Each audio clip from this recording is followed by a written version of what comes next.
بتائیے، کسی کام کو کیجئے اور اس کو کرنے کا کوئی مقصد ہو اور وہ مقصد پورا نہ ہو پائے تو اس میں کوئی فائدہ ملے گا، کوئی رزلٹ ملے گا، تبھی تو دل کو خوشی ہوگی نا۔ سمجھ رہے ہیں؟ ہاں، ایک مرتبہ کلمہ شریف پڑھی، لا الہ الا اللہ محمد رسول اللہ صلی اللہ تعالی علیہ وسلم۔ حضرت نے بڑے اچھا بیان کیا، میں بھی اسی کی کچھ جھلکیاں پیش کر دوں، اس کے بعد انشاءاللہ بات سمیٹتی جائے گی۔ اللہ رب العزت قرآن مقدس میں ارشاد فرماتا ہے، یا ایھا الذین آمنوا ادخلوا فی السلم کافہ، اے ایمان والو اسلام میں پورے پورے داخل ہو جاؤ۔ اسلام میں، بہت دھیان سے سنیے، اسلام میں پورے پورے داخل ہو جاؤ۔ وَلَا تَتَّبِعُوا خُطُوَاتِ الشَّيْطَانِ، اور شیطان کے نقش قدم پر نہ چلو۔ کیوں؟ اِنَّهُ لَكُمْ عَدُوٌّ مُبِينٌ، اس لیے کہ وہ تمہارا کھلا دشمن ہے۔ اللہ تعالیٰ آگاہ کر رہا ہے، بتا رہا میرا پروردگار اسلام میں پورے پورے داخل ہو جاؤ اور شیطان کے راستے پر نہ چلو۔ کیوں؟ اس لیے کہ وہ تمہارا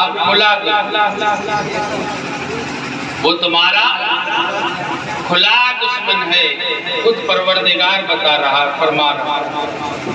لیکن ہمارا حال کیا ہے کہ ہم اسی کے راستے کو اپنائے ہوئے ہیں، اسی میں مست و مگن ہو گئے، اسی میں لگے ہوئے ہیں، اسی کی جستجو میں، یہ بھی ہو جائے، وہ بھی ہو جائے، سب کچھ ہو جائے۔ سب کام اچھے کرنے کی کوشش کیجئے، لیکن نیک بننے کی بھی کوشش کیجئے۔ اسلام میں مکمل طریقے سے داخل ہو جائیے، ایسے ہو جائیے کہ جب اذانوں کی آوازیں آپ کے کانوں میں آئیں تو آپ کے نرم و نازک بستر آپ سے چھوٹ جائیں۔ ایسے داخل ہو جائیے کہ جب اذانوں کی صدائیں آپ کے کانوں میں آئیں تو آپ کوئی سا بھی کام کرتے ہو فوراً آپ کو خیال آ جائے کہ اب نماز کا وقت ہے، فوراً نماز کی تیاری کر لیجئے۔ کسی بھی برائی کی طرف اگر قدم بڑھتے ہو تو فوراً آپ کو اپنے نبی کی یاد آ جائے۔ کسی برائی کی طرف اگر قدم بڑھتے ہو تو فوراً مصطفیٰ کے جانثاروں کی یاد آ جائے۔ کسی کی گناہ کی طرف اگر نظریں جاتی ہو تو فوراً مصطفیٰ کے غلاموں کی یاد آ جائے۔ جانتے ہیں اسلام میں مکمل طریقے سے داخل ہونے کا مطلب کیا ہے؟ صرف اتنا ہی کہ کلمہ پڑھ لیا، لوگوں کے سامنے نماز پڑھ لی، لوگوں کے سامنے قرآن پڑھ لیا، لوگوں کے سامنے اپنے آپ کو اچھا بنا کر رکھ دیا، صرف یہی ہے؟ نہیں میرے بھائیوں، یہ نہیں ہے۔ آؤ دیکھیں کیا ہے۔ حضرت عمر فاروق اعظم سے سنتے ہیں، حضرت عمر فاروق اعظم کی بارگاہ میں چلتے ہیں، یا عمر بتائیے کہ اسلام میں مکمل طریقے سے داخل ہونے کا مطلب کیا ہے؟ میں نماز بھی پڑھتا ہوں، میں کلمہ بھی پڑھتا ہوں، میں روزہ بھی رکھتا ہوں، میں قرآن کی تلاوتیں کرتا ہوں، لوگوں کے سامنے سارے کام کرتا ہوں، کیا یہ اسلام میں داخل ہونے کے لیے لیے کم نہیں ہے عزیزان ملت اسلامیہ۔ تو آؤ ذرا مسکرا کر بولو سبحان اللہ۔ تو میں بات کو آگے بڑھاؤں، حضرت عمر فاروق اعظم کی بارگاہ میں آئیے۔ حضرت عمر فاروق اعظم رضی اللہ تعالیٰ عنہ کسی کام کی غرض سے مکہ مکرمہ سے مکہ مکرمہ سے سفر کے لیے نکلے، اور سفر کے لیے جب آپ نکل رہے ہیں تو راستے میں کچھ کھانے پینے کا سامان اپنے پاس رکھ کر تیاری کر کے سفر کے لیے نکلتے ہیں۔ حضرت عمر فاروق اعظم رضی اللہ تعالیٰ کو پیدل کا زمانہ ہے، چلتے چلتے جب کافی دور پہنچ گئے تو بیت کا وقت ہو گیا۔ بیت کا وقت جب ہو گیا تو حضرت عمر فاروق اعظم رضی اللہ تعالیٰ عنہ ایک میدان میں ٹھہر گئے، اور ٹھہرنے کے بعد میں آپ نے اپنا کھانا پانی جو بھی آپ کے پاس کھانے پینے کا سامان تھا اس کو نکالا اور بیٹھ گئے کھانے کے لیے، کیونکہ چلتے چلتے بھوک لگ رہی تھی۔ حضرت عمر فاروق اعظم کھانا کھانے کے لیے جب بیٹھے تو آپ نے دیکھا کہ ایسے جگہ پر جہاں کوئی بھی موجود نہیں ہے وہاں پر ایک چرواہا بکریاں چرا رہا ہے، تپتی ہوئی دھوپ میں صحرا میں بکریاں چرا رہا ہے۔ حضرت عمر فاروق اعظم رضی اللہ تعالی عنہ نے فرمایا کہ آؤ میرے بھائی تم بھی میرے ساتھ کھانا کھا لو۔ حضرت عمر فاروق اعظم رضی اللہ تعالی عنہ سے وہ شخص کہتا ہے بکریاں چرانے والا، اے عمر آپ کھائیے میں نہیں کھاؤں گا۔ حضرت عمر فاروق اعظم نے فرمایا کہ آؤ کھا لو۔ پھر اس نے کہا کہ یا عمر میں نہیں کھاؤں گا۔ تیسری مرتبہ جب حضرت عمر فاروق اعظم نے فرمایا کہ آؤ میرے ساتھ بیٹھ کر کھا لو، یہ اللہ والوں کا طریقہ کار رہا ہے۔ جب بھی وہ کھانے پینے کا انتظام کرتے ہیں، کھانا کھانے کے لیے دسترخوان پر بیٹھتے ہیں تو یہ چاہتے ہیں کہ کوئی نہ کوئی اللہ کا بندہ میرے کھانے میں شریک ہو جائے۔ اور ابھی بھی ہم ایسا کرتے ہیں کہ اگر ہم کھانا کھاتے ہوتے ہیں تو کوئی آ جاتا ہے تو ہم بار بار اس سے کہتے ہیں کہ آؤ دو چار روالے کھا لو، کچھ نہ کچھ کھا لو، تھوڑا ہی کھا لو۔ حضرت عمر فاروق اعظم رضی اللہ تعالیٰ عنہ نے جب تیسری مرتبہ اس سے کہا کہ آؤ میرے بھائی تم بھی میرے ساتھ کھا لو، اس نے کہا تھا عزیزان ملت اسلامیہ کہاں ہے صحرا میں ہے ایسی جگہ پر جہاں پر ان کے علاوہ کوئی نہیں ہے، ایک چرواہا ہے، تپتی ہوئی دھوپ میں حضرت عمر ہے اور وہ انسان بکریاں چرا رہا ہے۔ حضرت عمر فاروق اعظم رضی اللہ تعالی عنہ نے جب اس سے کہا تیسری مرتبہ تو اس نے کہا کہ اے عمر میں نہیں کھا پاؤں گا۔ اس کیوں نہیں کھاؤ گے؟ اس نے کہا کہ اے عمر میں روزے سے ہوں، میرا روزہ ہے، اللہ اکبر کبیرہ۔ اس نے کہا عمر فاروق اعظم میرا روزہ ہے، میں اس لیے آپ کے ساتھ نہیں کھا پاؤں گا۔ حضرت عمر فاروق اعظم رضی اللہ تعالی عنہ فرماتے ہیں کہ میں نے جب اس کی یہ بات سنی تو میرے دل میں اتر گئی، دل پہ اثر کر گئی اور تعجب سا ہوا، ایسی جگہ پر جہاں دور دور تک کوئی پیڑ نظر نہیں آ رہا ہے، یہ ایسی جگہ پر جو ہے بکریاں چرا رہا ہے ایسی دھوپ میں اور روزے کی حالت میں ہے۔ آپ فرماتے میں نے سوچا اس کو پرکھ لوں، اس کا امتحان لے لوں کہ یہ ظاہر ہی میں روزہ دار ہے یا اندر سے بھی کچھ ہے، سامنے سے نیک ہے یا اندر سے ہی کچھ ہے۔ عزیزان ملت اسلامیہ تو اس نے حضرت عمر فاروق اعظم فرماتے ہیں میں نے اس سے کہا کہ اے چرواہے تم ایسا کرو ان بکریوں میں سے ایک بکری مجھے ان بکریوں میں سے ایک بکری مجھے دے دو۔ اس نے کہا کہ اے عمر یہ بکریاں میری نہیں ہیں، یہ تو میرے مالک کی ہیں، میں تو صرف نوکری پہ ہوں، میری نہیں ہے۔ حضرت عمر فاروق اعظم نے فرمایا تو کیا ہوا؟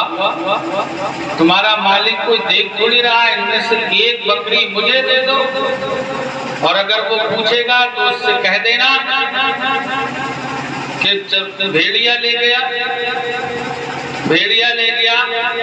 اب اس بندے کا جملہ سنیے گا میرے عزیز، یوں ہی نمازوں کو ضائع کرنے والوں، یوں ہی نیکیوں سے دور رہنے والوں، یوں ہی گالیاں بکنے والوں، بے حیائی کے کام کرنے والوں، یوں ہی اپنے آپ کو برے راستوں پر لانے والوں، آؤ اس انسان کا جملہ سنو اور دھیان کریے کون سی جگہ پر ہے۔ صحرا کے اندر ہے جہاں کوئی نہیں ہے، دور دور تک کوئی سایہ نہیں نظر آ رہا، ایسی جگہ پر ہے۔ کیا کام کر رہا ہے؟ بکریاں چرا رہا ہے۔ اللہ اکبر کبیرہ۔ وہ کہتا ہے اے عمر فاروق اعظم، میں مانتا ہوں میرا مالک نہیں دیکھ رہا ہے، میں اس سے کہہ دوں گا کہ بکریاں چرواہا لے گیا، لیکن اے عمر فاروق اعظم، میرا مالک بھلے ہی نہیں دیکھ رہا ہے، مگر جو ساری کائنات کا مالک ہے وہ تو دیکھ رہا ہے۔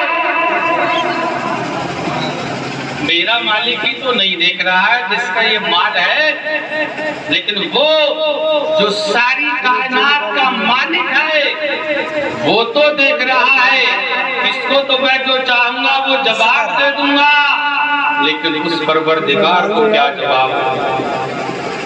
اس کو کیا جواب دوں گا؟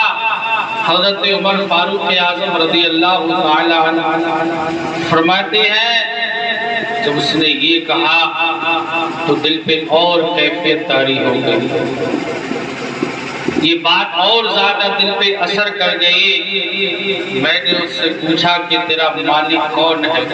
اس نے بتایا کہ میرا مالک فلاں ہے۔ آپ فرماتے ہیں سفر کا ارادہ میں نے کینسل کر دیا اور میں اس کو لے کر اس کے مالک کے پاس گیا، اور جانے کے بعد میں حضرت عمر فاروق اعظم فرماتے ہیں مجھے اس کی یہ بات اتنی پسند آئی کہ میں اس کے مالک کے پاس گیا، اور جانے کے بعد میں نے اس کے مالک سے ساری کی ساری بکریاں خرید لی، اور اس غلام کو بھی خرید لیا، اور اس کو بھی آزاد کر دیا جس کی وہ غلامی میں تھا، اس چرواہے کو آزاد کر دیا، اور وہ ساری بکریاں اسے تحفے میں عطا کی، ساری بکریاں اسے تحفے میں دے دی۔ اس سے یہ پتہ چلتا ہے جو لوگ یہ کہتے ہیں کہ کیا کریں مولانا صاحب، اگر ہر وقت اللہ ہی اللہ کرتا رہیں گے، ہر وقت نماز روزہ ہی کرتے رہیں گے تو بچوں کی پرورش کیسے ہوگی، بچوں کو کیسے پالیں گے، گھر کی ذمہ داریاں کیسے نبھائیں گے، کام کاج کس وقت کریں گے۔ عزیزان ملت اسلامیہ، میں ان سے کہنا چاہتا ہوں کہ جو اللہ رب العزت کے راستے میں آ جاتا ہے اور مکمل طریقے سے اپنے دل و دماغ میں ایمان کی دولت بسا دیتا ہے، جس کے دل میں ایمان مکمل طریقے سے اتر جاتا ہے اور جو مکمل طریقے سے اسلام میں داخل ہو جاتا ہے، جیسا وہ لوگوں کے سامنے رہے اگر ویسا ہی وہ لوگوں سے چھپ کر رہتا ہے تو پھر اللہ تعالیٰ اس کو انعام و اکرام سے نواز تحفے عطا فرما دیتا ہے، انعام و اکرام سے نواز دیتا ہے۔ میں بس اتنا ہی کہوں گا میرے بھائیوں، میرے عزیزوں،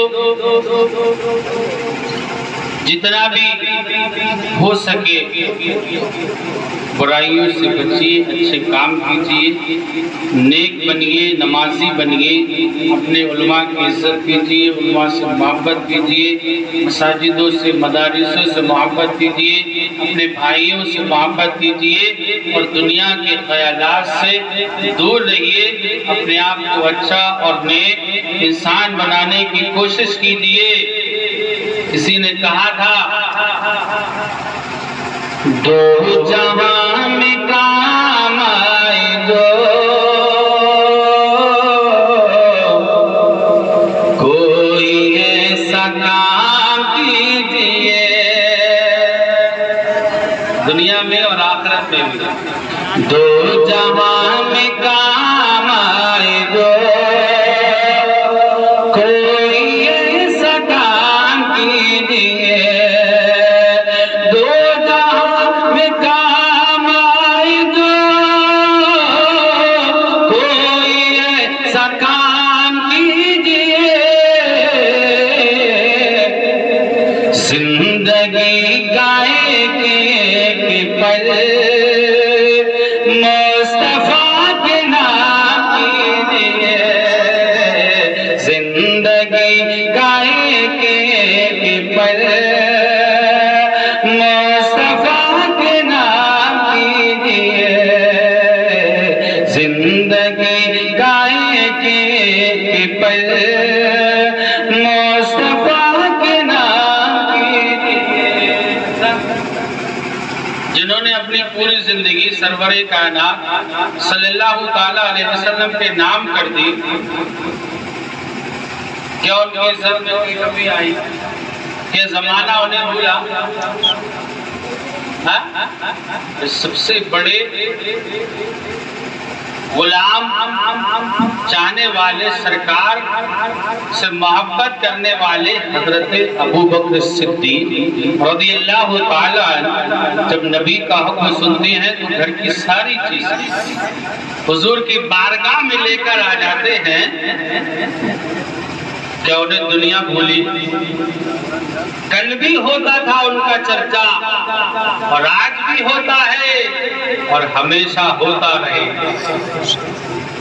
کیونکہ جو اللہ اور رسول کا ذکر کرتا ہے ساری دنیا اس کا ذکر کرتی ہے ہر کوئی اس کا ذکر کرتا ہے میرے پیاروں میرے عزیزوں میرے بھائیوں مصطفیٰ جان رحمت صلی اللہ تعالیٰ علیہ وسلم سے محبت کرنے والوں اپنے آقا سے سچی محبت کیجئے اپنا ایک ایک پل اپنے آقا کے نام کیجئے آج بھی وقت ہے اپنے ایک ایک سیکنڈ کو منٹ کو قیمتی جانیے اس کی قدر کیجئے اور اپنے آقا کے دامن رحمت میں آئیے جو مصطفیٰ کا ہو گیا ساری کائنات اس کی ہو گئی سب کچھ اس کا ہو گیا تو مصطفیٰ کے قدموں میں جھکتا ہے ساری کائنات اس کے قدموں میں جھکتی ہے اور جو دنیا کے قدموں میں جھکتا ہے ساری دنیا اس کو جھکانے کی کوشش کرتی ہے تو مصطفیٰ کے قدموں میں جھک گیا تو دنیا میں بھی بلند ہو گیا اور آخرت میں بھی بلند ہو گیا نمازوں کی پابندی کریں گے انشاءاللہ کریے ہر گناہ سے ہر برے راستے سے بچنے کی کوشش کیجیے ایک